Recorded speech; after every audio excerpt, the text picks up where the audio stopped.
کہاں سے؟ عزادبہ نے گھبرا کر پوچھا۔ کیا میرا بیٹا؟ مدائن سے، سالار نے کہا۔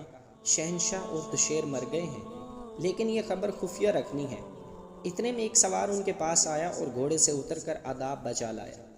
اگر یہ میرا فرض نہ ہوتا تو میں ایسی خبر زبان پر نہ لاتا۔ سوار نے کہا، میں سن چکا ہوں۔ عزادبہ نے کہا، کسریٰ اور دشیر؟ نہیں، سوار نے کہا، آپ کا بیٹا بند پر مارا گیا ہے۔ اس کے تمام سواروں کو مسلمانوں نے کاٹ ڈالا ہے۔ میرا بیٹا؟ عزادبہ کے منہ سے نکلا اور اس کا رنگ لاش کی طرح سفید ہو گیا۔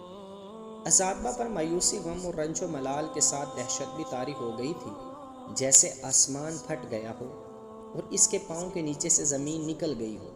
وہ جھکا جھکا سا دیوار پر چل پڑا۔ اس کے قدم ڈگمگا رہے تھے۔ اس کے دو محافظ اس کے ساتھ ہو گئے۔ اس نے یاس اور نا امیدی کے عالم میں دائیں اور بائیں دیکھا۔